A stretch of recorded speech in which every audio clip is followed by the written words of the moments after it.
Tonight we're going to make something a little bit, well, unexpected. We're doing breakfast for dinner. We are actually going to make some biscuits and gravy. Perfect drunk food because it helps cure a hangover. So to start, I've got 2 cups of flour, some salt, some baking powder, butter, and some milk.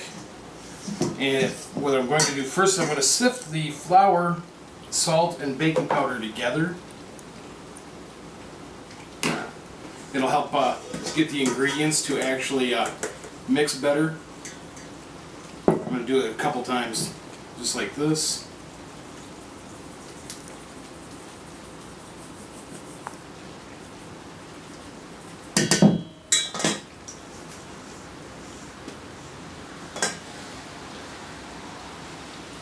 And it goes.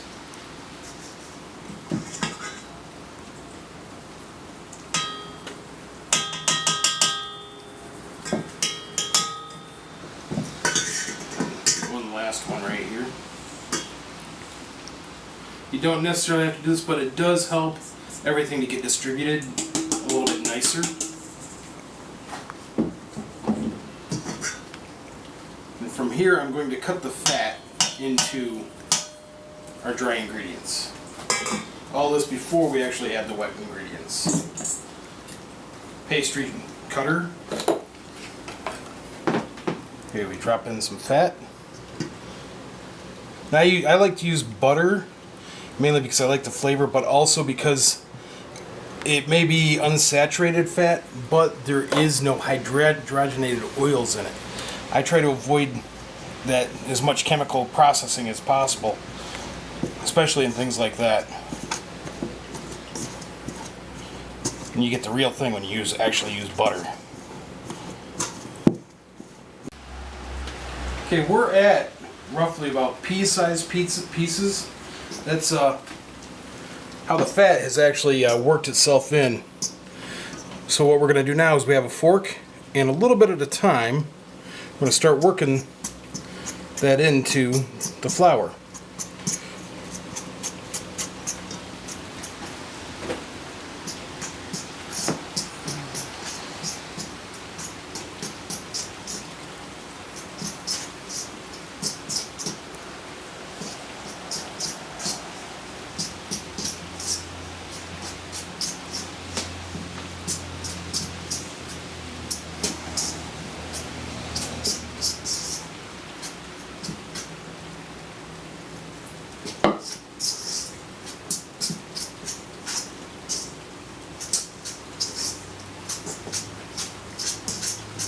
There we go.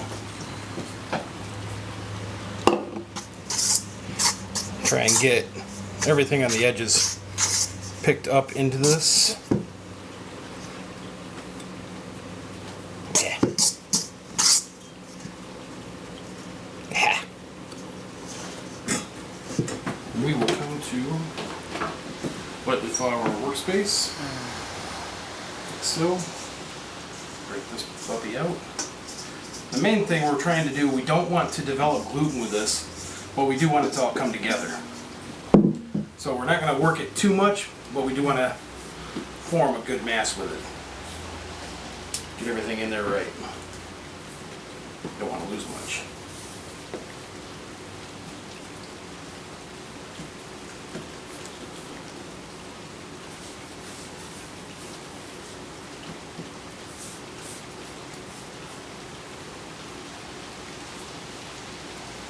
Oh yeah.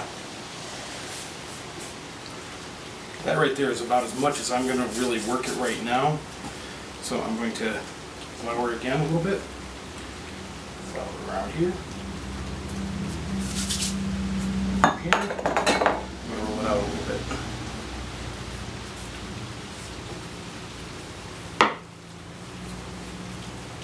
I'm going to roll it down to about 3/4 of an inch-ish before we cut out our biscuits.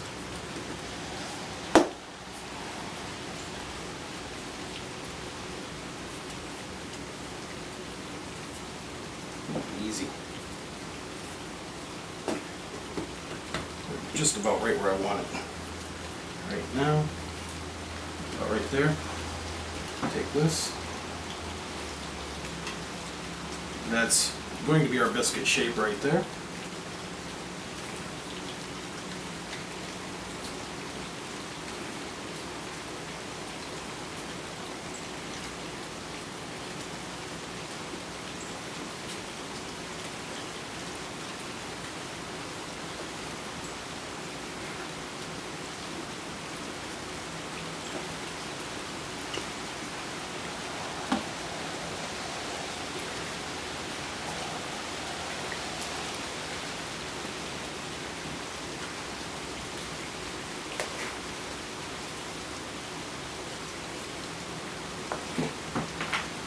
Even half of one, that's great.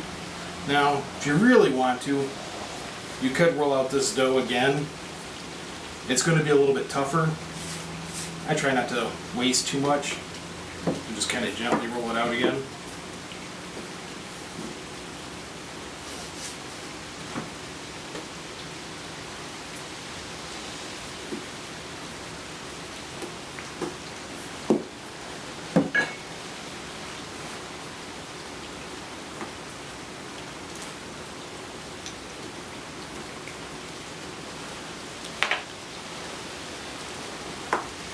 Go.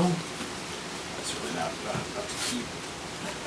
And then from here, we're actually going to end up throwing these on a sheet tray, and they'll go in the oven at 450 degrees for about 10 to 12 minutes.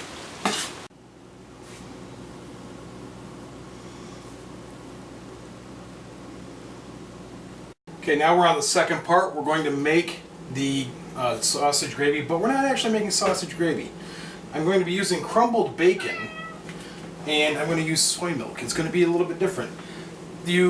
What I do here is I use soy milk and I use canola oil because they actually bring in more monounsaturated or polyunsaturated fats, and it's a little bit healthier while still being very decadent.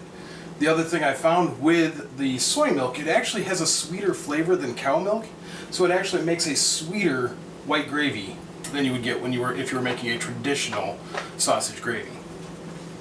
So for my roux, I add in my oil and my flour, equal parts. It's about 2 ounces of each, so it would end up being a 4-ounce roux.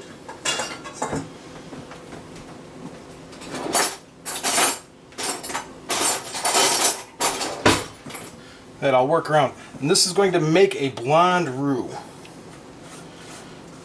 Or actually not a blonde, I'm sorry, scratch that. It's going to make a white roux.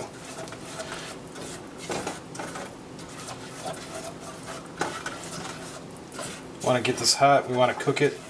It's going to cook to roughly, when you smell it, you'll smell a little bit of popcorn. It's a nice thing. We want this to cook properly. That gets the proteins to pop, what gives it part of the thickening power. Okay, this is going. I am cooking it on medium. I've seen some that would cook it on like high or throw it in the oven. I like to have control over what's going on with this. The oven, if you throw it in the oven, yes, it'll cook it all over evenly. You just gotta know what you're doing. I've never done that. It's not something I would do. I cook it on medium. I might spend a few minutes watching it go to where it needs to go. But it's one that I feel like I have control over, and it does what I want it to do. Okay, the roux has reached the stage of about white roux. It's nice and hot. Part of the rules of using a roux and adding in whatever liquid you're adding into it is you want there to be a temperature difference. Either the roux has to be cold or the liquid has to be cold. In this case, my roux is hot, so my liquid is cold, or cooler than that. I will use a whisk to whip it in. It's one of those ways of helping to avoid lumps.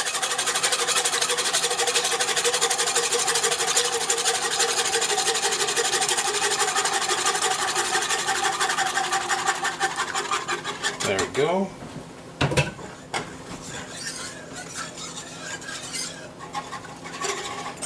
Once that's done, I won't use a whisk anymore. I don't like to. A lot of pans with the metal whisks, even if it's a stainless steel pan, it's not always good to use that metal in there because it'll start scraping it, and you'll get metal flakes or grayness in there. That, I mean, it's going to discolor your food for one, but then do you really want to eat that? No, so I'll use a rubber spatula most of the time to do this. If I notice at this point, with it just cooking like this, that I get lumps, I can actually take my my Blixer and actually go in there and I can bust up those lumps, and it'll actually come out the way I want it to come out anyway. Okay, I've turned up the heat on the gravy. So what I'm doing is I'm going to pull the biscuits out. They look pretty good right now. Ready to go. So now we're just waiting on the gravy to be done, and it's time to eat. Okay, when the sauce comes to a boil, that is pretty much as thick as you're going to get with it. So we're going to knock it down in temperature. That's when we're going to start adding in some of the other ingredients.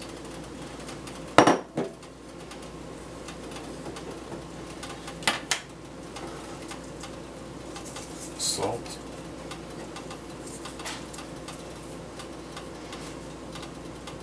Wait, cut for a minute. We're all set. It's a nice little ladle right across. Just a touch. There you go, some biscuits and gravy.